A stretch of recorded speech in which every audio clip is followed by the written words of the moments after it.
I don't actually feel that the differences, honestly, between Sunni and Shia are so huge. I think it's just a historical perspective, that's all, on politics, on leadership and stuff like that. That's it. Because, you know, all these other things, like I watched this debate, a Shia friend, he sent me a link to a discussion of his with a Sunni at Speaker's Corner. Speaker's, whatever they call it, Speaker's Corner, Hyde Park, whatever.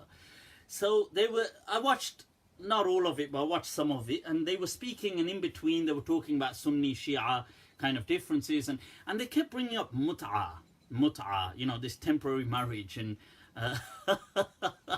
and obviously, in all honesty, if we're going to be fair, the Sunnis are unfair on this matter. If we're going to be objective, that they're unfair in slating the Shia on Mutah, temporary marriage, because really Mutah is to do with fiqh, is to do with how we practice like the laws of Islam, which is nothing to do with beliefs. So Mutah is simply having a temporary marriage.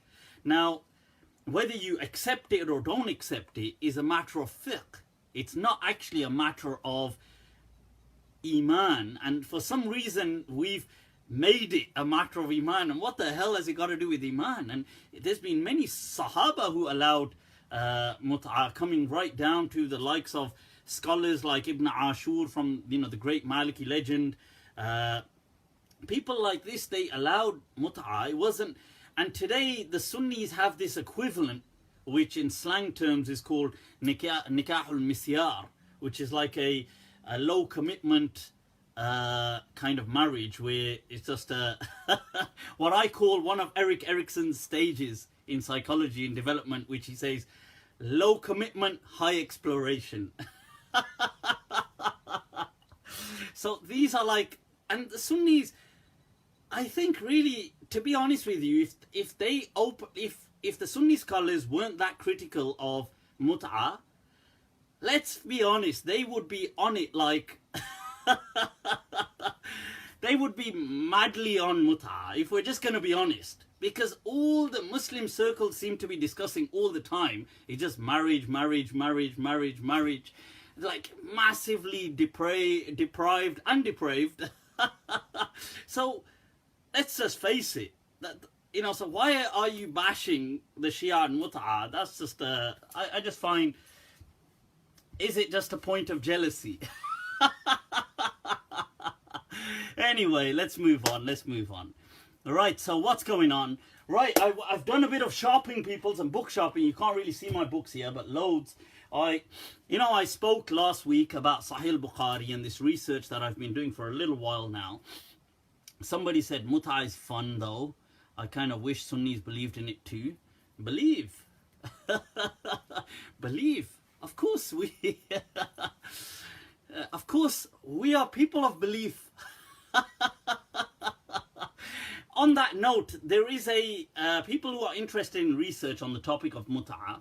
There is a recent Maliki scholar from Morocco who's published a whole book after his research, which I think it was his thesis, but his research is called Zawajul Mut'ah, Qira'atun Jadida fil Fikr Sunni, which means that Mut'ah marriage, like temporary marriage, a revisiting based on Sunni thought. And it's really interesting because he argues in this book that Mut'ah is not actually haram, but only through Sunni sources. And it's really fascinating, his kind of whole, and he has a debate with Sheikh, with the Salafi Sheikh. It's on YouTube. His name is Ibn al-Azraq, this doctor. And he debates in Morocco. He's Moroccan, and he debates another Moroccan Salafi. So he's Maliki. He debates a Salafi by a popular Salafi da'i by the name Sheikh Fazazi. And he's debating him, and the debate was so dumb, some of it. You know, it's like the usual kind of responses, which I found very immature, like, you know, okay, if you think Mut'ah is okay, then marry your daughter to me now. I'll do Mut'ah with her. I thought, that's like very rude. Like, what the hell is that about? What the hell is that about? Like, I mean, seriously, could you imagine two academic kind of like professors, like let's say in Oxford or Cambridge, having a debate like this? Is this how, what a stupid thing to say. Like, oh, so you think it's halal to have a temporary, okay, then marry your daughter to me as a temporary marriage. And then that guy says something like, get lost, I would never marry my daughter to you, even if you came asking. And then this Sheikh Fazazi says, well, I wouldn't want to marry your daughter because she's going to be ugly like you. I thought, and this is on YouTube. I thought, wow,